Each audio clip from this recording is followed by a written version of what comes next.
नमस्कार दोस्तों, स्वागत है आपका एक बार फिर से। आज की ये कहानी जो मैं आपको सुनाने जा रहा हूँ, यह कहानी बहुत ही ज्ञानवर्धक कहानी है। जो लोग इस कहानी को पूरे मन से और दिल से सुनते हैं, उसके घर में कभी भी कोई क्लेश उत्पन्न नहीं होगा। उसके घर में हमेशा सुख और शांति बनी रहेगी। उसके घर में माता लक्ष्मी का सदा आगमन रहेगा।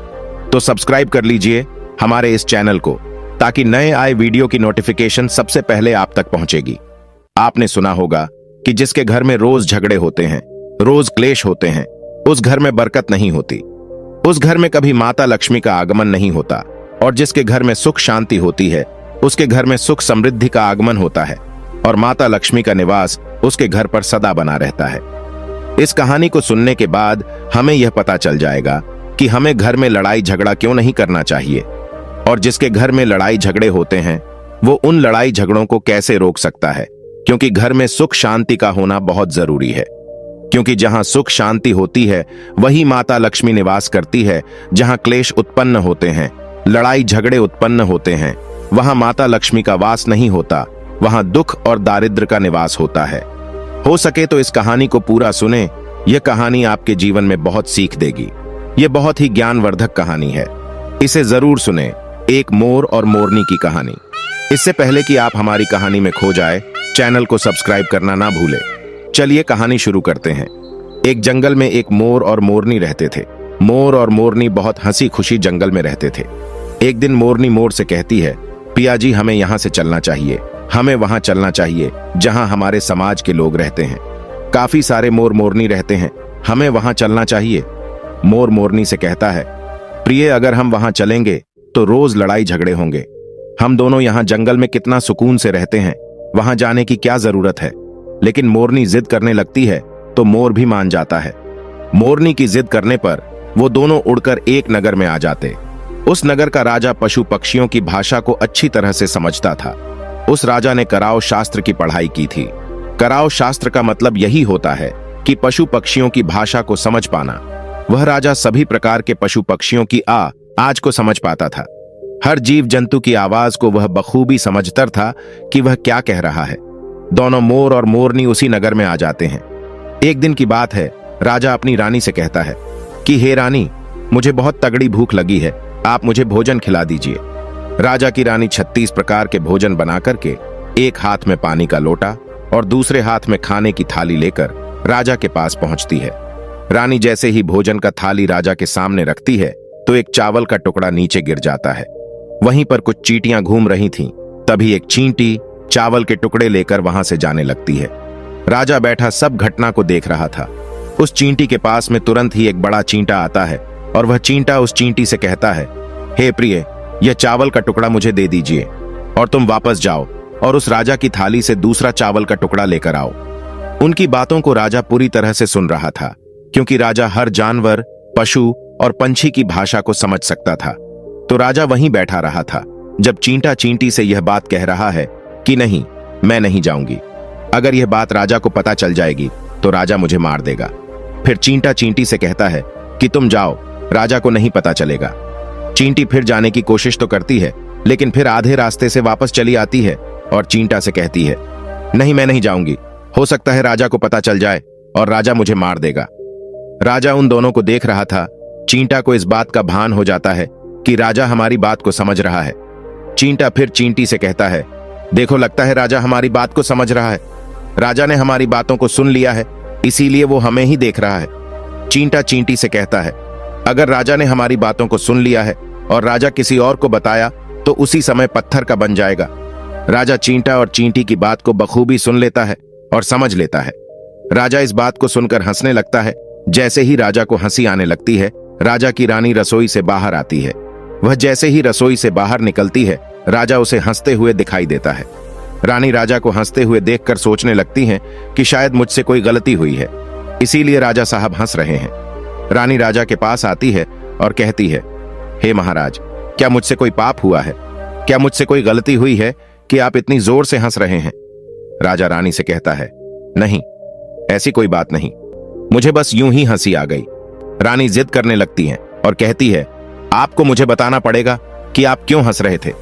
राजा बार बार मना करता है, क्योंकि राजा को पता था कि चींटी ने कहा है कि अगर मैं चींटी वाली बात किसी को बताऊंगा तो मैं पत्थर का बन जाऊंगा।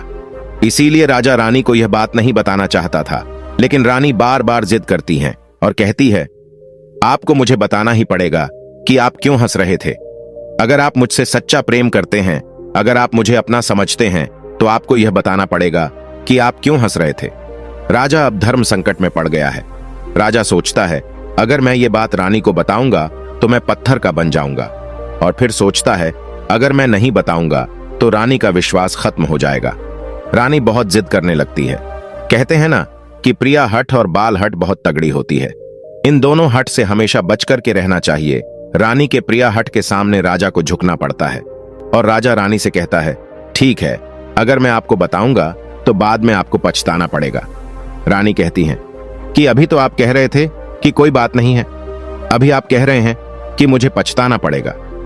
रानी कहती है कि जरूर कोई तगड़ी बात है, और रानी और ज्यादा जिद करने लगती है। तब राजा कहता है कि तब ठीक है, अगर आप नहीं मान रही है तो चलिए मैं किसी जंगल में आपको एक बात बताऊंगा। राजा रानी रथ पर सवार होकर के जंगल के लिए निकल जाते हैं। जैसे वो घोर जंगल में पहुंच जाते हैं, तब राजा सारी बात रानी को सुनाने लगता है। जैसे ही राजा थोड़ी थोड़ी बात रानी को सुनाते गया, वैसे वैसे वो भी धीरे धीरे पत्थर का बनता गया। जैसे राजा ने आधी बात रानी को सुनाई, वो भी आधा पत्थर का हो गया। राजा फिर रानी से कहता है, हे रानी, मैं धीरे धीरे पत्थर का बनता जा रहा हूं, तुम बाद में बहुत पछताओगी। रानी कहती है, हे राजा साहब, हे महाराज, थोड़ी सी बात बची है, आप उसे भी सुना दीजिए। राजा पूरी बात बता देता है, और राजा पूरा पत्थर का बन जाता है। रानी की इस जिद के कारण राजा पूरा पत्थर का बन जाता है। रानी रोने लगती है, और रानी उस पत्थर को हिलाने की कोशिश करती है, लेकिन भारी भरकम पत्थर कैसे हिल पाती, क्योंकि राजा बहुत ही भारी था।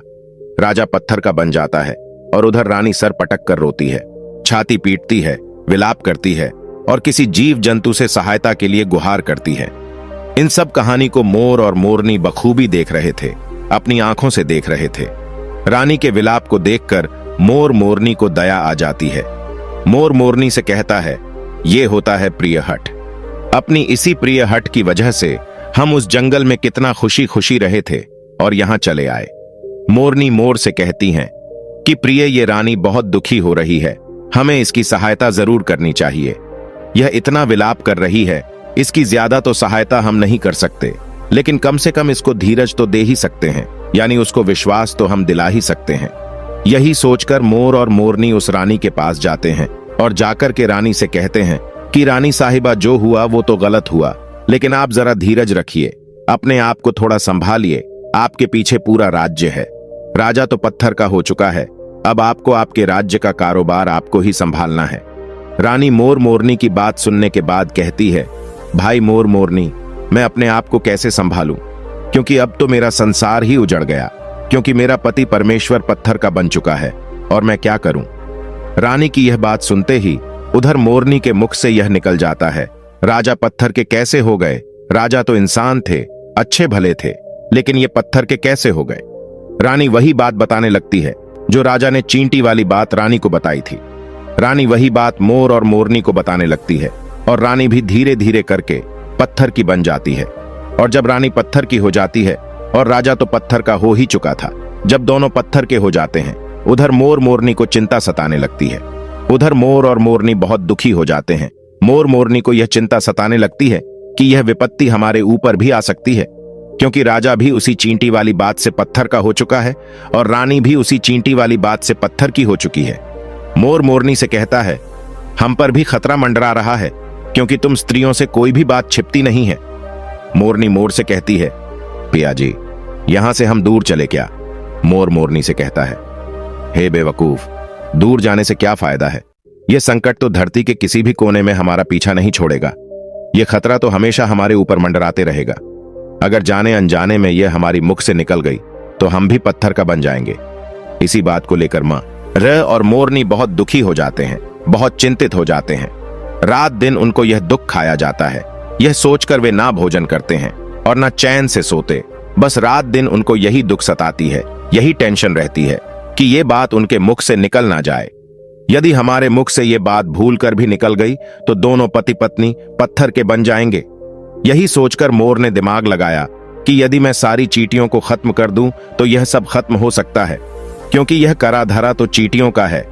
मोर मोरनी से कहता है, प्रिय, अगर हम सृष्टि से सारी चींटियों को खत्म कर दें तो चींटियों का संकट समाप्त हो जाएगा। और मोर मोरनी इस बात से राजी हो जाते हैं और सभी चींटियों को मारकर खाना शुरू कर देते हैं। मोर और मोरनी का इतना आतंक हो गया था कि सभी चींटियां डर के मारे और बिल खोद करके धरती के अंदर जाकर छिप गईं। मोर और मोरनी ऐसी निगरानी रखते हैं कि उन्हें जहां भी चींटी दिखती है तुरंत दबोच लेते हैं। कोई भी चींटी मोर और मोरनी के इस आतंक के वजह से बाहर ही नहीं आती थी। सभी चींटियों ने जमीन के अंदर अपना बिल बना दिया और जमीन के अंदर ही जाकर बैठ जाती। काफी समय बीतने के बाद चींटियों को भूख सताने लगी, क्योंकि भोजन तो बिल में मिलता नहीं, भोजन तो बाहर मिलता है। जैसे ही भोजन लेने के लिए चींटी बाहर आती, मोर उसे दबोच लेता है और उसे जान से मार देता। एक चींटी और एक चींटा बिल के अंदर भोजन के लिए तड़पते हुए श्री हरि विष्णु का जोरदार भजन करने लगे। भक्ति करते करते उन्हें यह भी मालूम नहीं था कि वह कहां है कहां नहीं है। वे घोर तपस्या में लीन हो गए। अंत में जाकर श्री हरि विष्णु उन्हें दर्शन देते हैं और भगवान विष्णु कहते हैं, चींटी, चिंटा, जो तुम्हें मांगना है मांग सकते हो। हम तुम्हारी भक्ति से प्रसन्न हैं, क्योंकि चिंटा और चींटी ने निरंतर भक्ति की थी, ना ही कोई जल ग्रहण किया, ना ही अन्न। इसलिए भगवान विष्णु बहुत जल्दी प्रसन्न हो गए और आकर कहने लगे, जो तुम्हें मांगना है मांग सकते हो, हम तुम्हारी भक्ति से बहुत प्रसन्न हैं। उधर चिंटा और चींटी ना जाने कितने दिनों से भूखे और प्यासे थे। दोनों एक ही बात कहते हैं, हे प्रभु, अगर आप हमें वर देना चाहते हैं तो हमारे पेट में गांठ लगा दीजिए। उन्होंने सोचा, अगर हमारा पेट नहीं होगा तो हम बाहर क्यों जाएंगे और मोर मोरनी हमें नहीं खाएंगे, इसीलिए उन्होंने मांगा, हे प्रभु, हमारे पेट में गांठ लगा दीजिए। भगवान विष्णु कहते हैं, तथास्तु, और चींटियों के पेट में गांठ लग जाती है। आज भी उन चींटियों के पेट में गांठ लगी हुई है, चींटियों का पेट नहीं होता। फिर चिंटा और चींटी भगवान विष्णु से कहते हैं, प्रभु, हमारे पेट में तो गांठ लग गई है, लेकिन अभी भी हमें मोर और मोरनी से खतरा है। मोर और मोरनी हमारे इंतजार में अभी भी ऊपर जमीन पर बैठे हैं और जैसे ही वे लोग हमें देखेंगे वो हमें मार देंगे। भगवान विष्णु मोर से कहते हैं, हे मोर, तुम चींटियों का शिकार करना बंद कर दो। इसमें चींटियों का कोई दोष नहीं है। जो दोषी था वो राजा था, क्योंकि राजा ने कराओ शास्त्र की पढ़ाई की थी, इसीलिए वह सभी जीव जंतु की भाषा को समझने में सक्षम था। उसके साथ साथ वो जिन भाषा को समझता था उनका रूप बदलने में भी सक्षम था। पशु पक्षियों का वह रूप धारण किया करता था, और जब वह राजा रूप धारण करता था उन पक्षियों के साथ संभोग भी किया करता था। और जब वह पशु पक्षी गर्भ धारण करते थे तो वह उन्हें छोड़ करके इंसान बन जाता था, और फिर ऐसी पशु पक्षियों पर वह जोर से हंसता था। इसकी ऐसी मूर्खता के कारण ही आज यह राजा पत्थर का बना पड़ा है। मोर कहता है, हे प्रभु, उनकी पत्नी का, उनकी रानी का क्या दोष है? श्री हरि विष्णु कहते हैं कि उनकी पत्नी भी उनके इस पाप में भागीदारी है, क्योंकि उनकी पत्नी अगर उनको रोकती तो वह इतना बड़ा पाप नहीं करता। इसीलिए उनकी रानी भी इस पाप की भागीदारी है, इसलिए आज वो भी पत्थर की बन चुकी है। श्री हरि के समझाने के बाद मोर उनसे कहता है, हे प्रभु, पर इस बात को हम किसी और से कहेंगे जो कि रानी ने हमें सुनाई है, तो क्या हम पत्थर के बन जाएंगे? श्री हरि विष्णु कहते हैं कि तुम्हारा यह श्राप अब समाप्त हो चुका है, तुम्हें किसी से कहने पर कोई फर्क नहीं पड़ेगा। आप किसी से भी कह सकते हैं, तुम्हारे ऊपर से खतरा टल चुका है। मोर और मोरनी बड़े प्रसन्न हो जाते हैं, उनकी खुशी का कोई ठिकाना नहीं था। श्री हरि विष्णु अंतर्ध्यान हो जाते हैं और चले जाते हैं, और इधर मोर मोरनी का खुशी का कोई ठिकाना नहीं था। अगर किसी जानवर को, किसी पशु को खुशी होती है तो वह झूमने लगता है, नाचने लगता है। यही बात मोर के साथ हुआ। मोर को जब यह पता चला कि उनके ऊपर से खतरा टल चुका है तो वो खुशी में नाचने लगा, जोरदार नाचने लगा। उसकी खुशी का कोई ठिकाना नहीं था, वह खुशी के मारे पागल हो रहा था। फिर जैसे ही मोर खुशी के मारे अपने पैरों के नीचे देखता है कि फटे बदसूरत पैर मोर के बने हुए थे, मोर अपने पैरों को दे कर रोने लगता है। मोर सोचने लगता है कि पहले मेरे पैर इतने सुंदर थे, लेकिन आज इतने फटे और गंदे कैसे हैं? मेरा पूरा बदन सुंदर है, लेकिन मेरे पैर इतने फटे और बदसूरत कैसे हैं? मोर के पैरों के फटने का कारण चींटी खाना था, क्योंकि उसने बहुत सारी चींटियां मार मार कर खा गई थीं और मोरनी भी उन्हें खा गई थी, इसीलिए उनके पैर फट गए थे। आज भी कोई इंसान अगर चींटी खाता है तो उसके शरीर में छोटे छोटे दाने पड़ जाते हैं। यदि आप ज्यादा मात्रा में चींटी खाओगे तो आपका बदन भी फटने लगेगा। सांप केंचुली क्यों छोड़ता है? क्योंकि सांप चींटी खाता है और इसीलिए उसके शरीर में फट जाता है, अलग हो जाते हैं। इसी तरह मोर के पैर फट गए थे और वे बदसूरत हो गए थे, इसलिए मोर अपने पैरों को देखकर जोर जोर से रोने लगा। मोरनी मोर को धीरज रखवाती है और कहती है, जो हुआ वो तो हो गया, रोने से क्या होगा। मोर नाचता और जोर जोर से रोता है, इसलिए उसकी आंखों से आंसू की धारा बह रहे थे। मोरनी मोर को धीरज रखवाती है और उसके आंसुओं को नीचे गिरने से रोकती, लेकिन रोक नहीं पाती। मोरनी के हाथ तो है नहीं, लेकिन अपनी चोंच से एक एक आंसू को उठाती और अपने मुख में रखने की कोशिश करती, लेकिन कितना अपने मुख में रखती, सीधे मोरनी के पेट में चले जाते। इस तरीके से हर बार मोरनी मोर के आंसुओं को रोकती और मोर नाचता और खूब जोर जोर से रोता।